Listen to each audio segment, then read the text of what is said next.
La relación entre médico y paciente se basa en la confianza, la confidencia y la lealtad. El paciente debe hablar con el médico sobre sus problemas de salud con la tranquilidad de que éste será absolutamente discreto. Pero el secreto médico tiene unos límites. Cuando hablamos de este tema, a muchos nos viene a la mente el caso del copiloto de Germanwings. Este joven piloto, recordamos, consultó con 41 médicos en los últimos 5 años, 7 de ellos en las semanas finales anteriores al accidente. Además, voló, parece ser, estando de baja médica. ¿Qué fue lo que ocurrió? Nadie se dio cuenta de la gravedad de su estado mental para dar parte a las autoridades e impedir que subiera a un avión. Pues bien, partiendo de este caso, hablamos del secreto médico y sus límites con 2 expertos en la materia. Nos acompañan Javier Júdez, médico, magíster en bioética, directivo de la Asociación de Bioética Fundamental y Clínica y responsable del área de gestión del conocimiento de la Sociedad Española de Patología Digestiva. Bienvenido al programa. Buenos días, gracias. Y también nos acompaña Fernando Avellán, que es abogado especialista en Derecho Sanitario, además de director de la firma Derecho Sanitario Asesores. Bienvenido al programa. Muchas gracias. Empezamos hablando, como decíamos, del caso del piloto. Por las informaciones periodísticas del caso, ¿qué opinan? ¿Les parece increíble que pueda llegar a suceder algo así? Bueno, la verdad es que sorprende, como nos ha sorprendido a todos, no solo desde el punto de vista de una aproximación de jurista o de persona que trabaja el campo de la bioética, ¿no? Quizá una de las cuestiones más llamativas es que después de haber visto a tantos especialistas como parece, su baja médica no hubiera llegado realmente a la compañía, ¿no? Estas de las cosas que en un terreno más a priorístico, ¿no?, resulta un poco sorprendente, ¿no? Yo apuntaría esto como primera cuestión paradójica, ¿no? O sea, es sorprendente. Sí. Pero Vamos a ver, el tema es que has señalado que hablamos de informaciones periodísticas. Siempre cuando nos acercamos a estos problemas, sin duda el resultado es absolutamente trágico. Y tenemos 2 maneras de prevenir estas situaciones tan trágicas. Una es estableciendo mecanismos para poder seleccionar a la gente que tiene especiales responsabilidades para que no tengan problemas que afecten a su función, en este caso, pues si es un piloto y conduce a una serie de personas, pues que lógicamente tenga sus problemas personales afecten a ese trabajo y a la vida de las personas que tiene que cuidar, ¿no? Pero la otra situación que tenemos también es, una vez que eso sucede, como las personas somos un mundo, cómo somos capaces de identificar esas señales que se producen, ¿no? Y esto es a partir de la relación que se establece entre médicos y pacientes, por supuesto, a través de los controles que establezcamos con esos profesionales para chequear cómo les va. Pero es muy difícil que desaparezca el riesgo cero. Por lo tanto, yo de las informaciones periodísticas sí que esperaría un poquito también a tener los informes finales. Creo que ha salido un informe en mayo de la autoridad francesa que está estudiando el tema. Fíjate, el accidente fue en marzo, estamos en mayo, se saca un informe. Todavía se dice que uno de los temas que hay que analizar con más cuidado es el equilibrio de la confidencialidad con el control de los pilotos. se refiere a finales de mayo, cuando se empieza a saber todo lo que había detrás de la situación del piloto que causó el accidente, ¿no? Ahora estamos a finales de junio, quizá no se sepan más cosas, pero lo que sí se sabe es que hubo una cadena de errores, lo que nos lleva a plantear cuáles son los límites del secreto médico. Haría falta definir en qué consiste la confidencialidad entre médico y paciente, más conocido como eso, como secreto médico, ¿no? ¿En qué consiste exactamente o hasta dónde llega ese secreto? Claro, digamos que todas las personas tenemos como 3 esferas fundamentalmente donde nos movemos. Nos movemos en una esfera íntima, nos movemos en una esfera privada y nos movemos en una esfera pública. Cada una de esas esferas genera unos derechos de acceso que controlamos nosotros y unas obligaciones en los demás. En lo íntimo nosotros controlamos el acceso. Aquellos que acceden a nuestro ámbito íntimo son profesiones muy especiales y siempre hay que hacerlo con un enorme esmero, ¿no? Lo hablamos de cuidado ahí y siempre hay que tratar con dignidad esa situación, ¿no? Típicamente pues el acceso a la realidad personal, corporal o sexual, ¿no? Cuando hablamos del ámbito privado, pues no puede entrar en la casa de otros sin el permiso. Hablamos de un ámbito ya de confidencialidad. Hablamos de el derecho que a mí me asiste de que los que accedan a ese ámbito privado no lo divulguen sin mi permiso. Sería como el ámbito de la confidencialidad, que tradicionalmente se ha llamado secreto porque eran los profesionales los que un poco gestionaban ese deber Ahora, en nuestra sociedad de derechos es más un derecho de las personas que genera una obligación en los profesionales. Y por último, el ámbito público, que yo tampoco dejaría de subrayar, tenemos que tener en cuenta la discreción y la educación, es decir, esta especie de, a veces, sensación del morbo, de la curiosidad, ¿no?, de cosas que sabemos que son privadas y, sin embargo, si nos dan posibilidad de acceder a ellas, accedemos. Eso es una cuestión de educación, de valores, que tenemos que trabajar de otro modo, ¿no? Y también de vocabulario, por lo que vemos, ¿no? ¿Qué nombre se le pone a las cosas? Antes era un secreto, pero ahora es un derecho. Hablando de derecho, ¿está de acuerdo? Sí, bueno, vamos a ver. Ahí lo primero que yo quería resaltar es que cuando hablamos de la confidencialidad y del secreto en el ámbito sanitario, hablamos de un valor súper importante para que nos entienda todo el mundo. Es uno de los pilares que conforman la relación clínica. La gente va a la consulta del médico o de cualquier otro profesional sanitario con tranquilidad y a vaciarse de alguna manera porque sabe que las informaciones que allí va a transmitir no van a ser compartidas de forma inadecuada, ¿no? Por lo tanto, es algo que es muy importante cuidar y poner en su justa medida, ¿no? Ahora bien, desde el punto de vista ya más estrictamente jurídico, realmente el secreto profesional no es realmente un derecho. O sea, lo que es un refuerzo que establece el ordenamiento jurídico para, de alguna manera, proteger con mayor fuerza la confidencialidad de las informaciones, en este caso, si hablamos de la orientación sanitaria, pues las que lógicamente se trasladan y se comentan en el ámbito de la relación clínica. No está configurado, como digo, como un derecho propiamente dicho, ¿no? Al contrario de lo que sucede en otros lugares, como es a lo mejor en Estados Unidos, donde se habla mucho del derecho del profesional a no revelar determinadas informaciones, etcétera. ¿Y el derecho del paciente? El derecho del paciente es lo que es la confidencialidad propiamente. O sea, una vez que el paciente comparte sus datos con el médico, lo que genera en este último es una obligación de que esos datos no salgan ya más de ahí. Por lo tanto, tiene un derecho a la confidencialidad y así viene trasladado a la normativa sanitaria, ¿no? El paciente tiene un derecho a que se guarden de manera confidencial sus datos. Pero perdona, porque eso es una evolución propia de nuestra sociedad de derechos. Es decir, cómo hemos pasado. El ámbito del secreto está en el juramento hipocrático, por tanto, de los médicos es conocido de toda la vida y en la deontología clásica de los profesionales. De hace siglos, ¿no? Claro, pero era un deber que gestionábamos los profesionales. Este cambio de sociedades de derecho nos lleva a que es un derecho de las personas, de los ciudadanos, de los pacientes, que nos genera unas obligaciones a los profesionales y que tiene unos ámbitos de gestión de eso. Y eso es importante porque explica un poco la complejidad también de cómo hoy cuidamos la salud y cómo lo hacíamos hace tiempo en relaciones más uno a uno, ¿no? Entonces, ¿qué límites debería tener el secreto médico? Volviendo al ejemplo que teníamos, ¿no? Al ejemplo del principio, el piloto de Germanwings, ¿qué derecho tenía que no se supiera que estaba en tratamiento cuando tenía en sus manos tantas vidas a diario?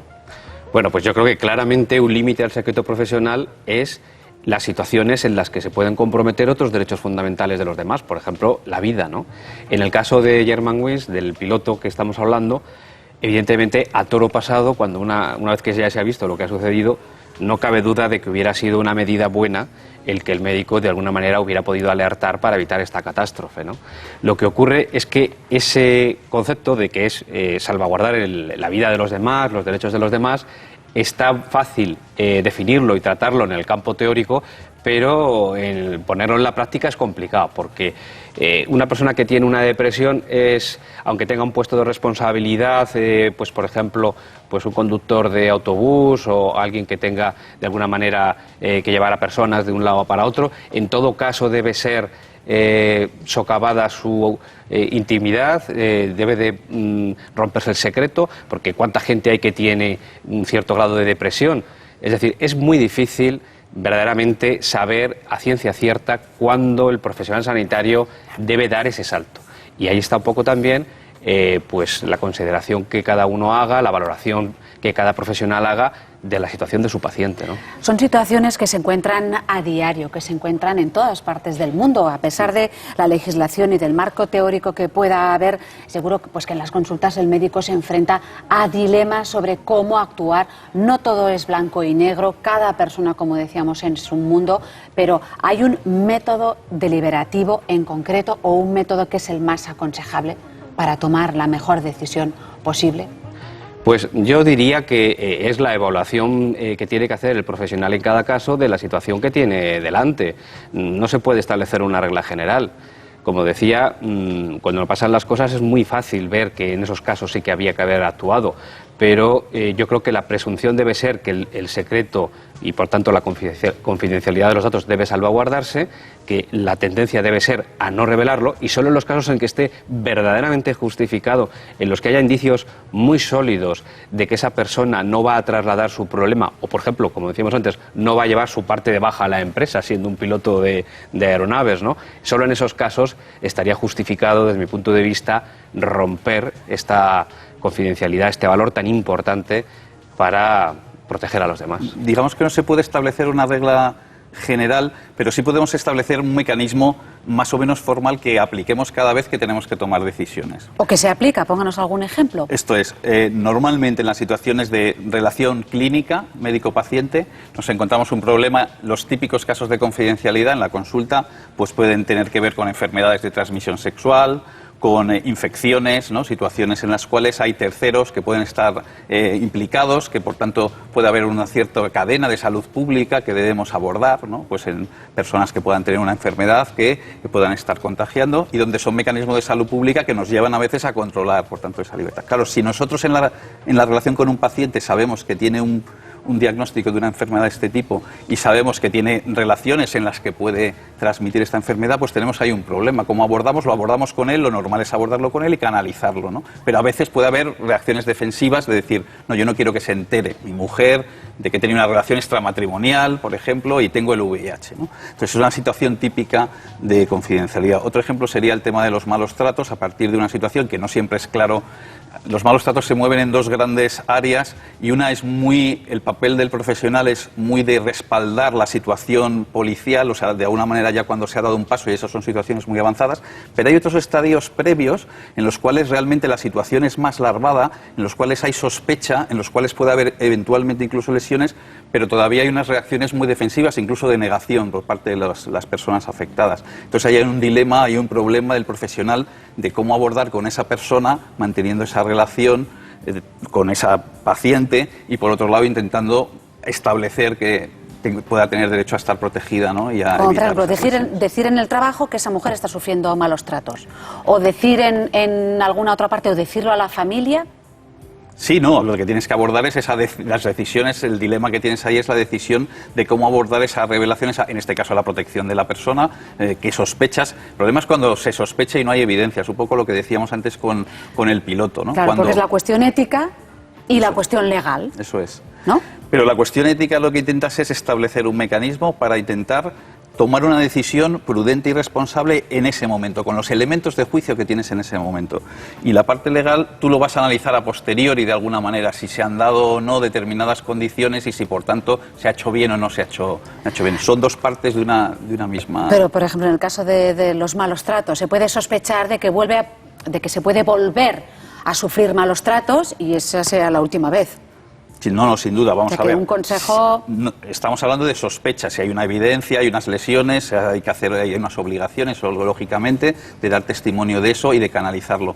Pero a veces el profesional se encuentra en la realidad entre ese equilibrio entre cómo preservar la relación con aquellos que acceden pidiéndole ayuda y cómo que sean ellos los propios protagonistas que den el paso, puesto que si se da a veces el paso por ellos, se pueden producir, digamos, efectos secundarios, por decirlo de alguna manera. Gente que deja de venir a tu consulta, que ya no la localizas, gente que no accede en ese contexto, ¿no? Un elemento que también hay que tener en cuenta, ¿no? Uno puede ir al abogado y consultar, el abogado recibir una serie de informaciones y después desaparecer, ¿no? ¿Cuáles son las consultas más, podríamos decir, más frecuentes en ese caso? Pues la verdad es que los asuntos que llegan más a los despachos de abogados en relación a estos temas no son tanto los de revelaciones directas de un profesional sanitario que haya comentado respecto de un paciente suyo en consulta, como los que guardan relación con el manejo de la documentación clínica, el acceso a las historias, estos casos que ha habido algunas veces en los medios de comunicación de que se han dejado unos historiales en un contenedor, en fin, ese tipo de cuestiones, cuando se mezcla un poco el tema de la confidencialidad con el tema de la protección de datos, ¿no? Que es como si dijéramos una vuelta de tuerca sobre esto que estamos hablando. Y ahí sí que hay denuncias y además multas importantes por parte de la Agencia de Protección de Datos cuando se comprueban los hechos, y por tanto el ciudadano entiende bien que ese tipo de situaciones no las va a tolerar y acude a los profesionales para que defiendan sus derechos cuando suceden estas cosas. ¿Hasta qué punto eso forma parte de la cultura médica? Todo lo que estamos hablando, ¿no? Esos aspectos relacionados con la confidencialidad, con sus límites, porque hay veces que también se acusa de gremialismo, ¿no? ¿Eso se estudia en la universidad? Sí, es un tema básico, como señalaba Fernando al principio, es un tema básico en la formación de un profesional, el saber que en la entrada también lo has presentado así, como un ámbito de confianza, y es un tema básico que forma parte de la actividad diaria de los profesionales. Pero es importante, con esto de las consultas que decíamos de los abogados, el ver que una cosa es lo que los individuos resolvemos en nuestra práctica y otra cosa es en el entorno de trabajo en el que participamos. Y eso es una organización muy compleja, participan equipos de trabajo, no solo es un profesional, hay decenas, hay personas que acceden a información de manera delegada. Y eso exige una reflexión explícita también por parte de la organización y de los centros sanitarios, los servicios de salud. Y eso llevará pues, a personas que tienen que monitorizar esto de manera más específica, protocolos específicos, a políticas específicas en las que revisar, a indicadores también para verificar si esto se está produciendo o no. Por ejemplo, volviendo al caso del piloto, evidentemente ha habido una situación con un resultado tan trágico que seguro que hay que revisar un poco todos los procedimientos administrativos, el equilibrio que había en la sociedad alemana respecto a proteger la confidencialidad frente al control de los pilotos, etcétera, etcétera. Y este es el mecanismo. El mecanismo y el reto al que está abocado cualquier profesional de la medicina.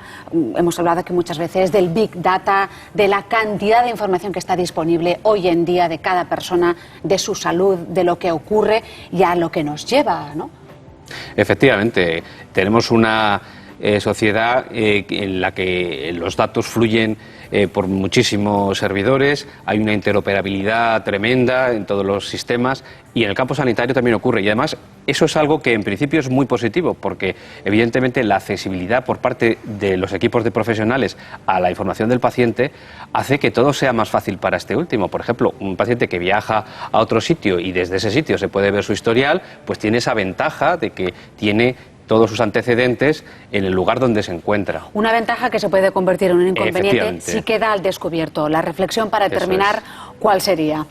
Creo que es importante que nos demos cuenta que hay dimensiones personales, que debemos estar siempre alerta, hay señales que hay que estar atentas a que ver si funcionan, si hay disfunciones, provocar la formación de los profesionales continuamente y hacer una reflexión también colectiva sobre los mecanismos que tenemos si están funcionando o no. Esto es una buena fórmula casi siempre para resolver los problemas. Y estar bien aconsejados. Eso es lo que hemos intentado con nuestros invitados. Muchísimas gracias a los dos. Gracias a vosotros. Gracias.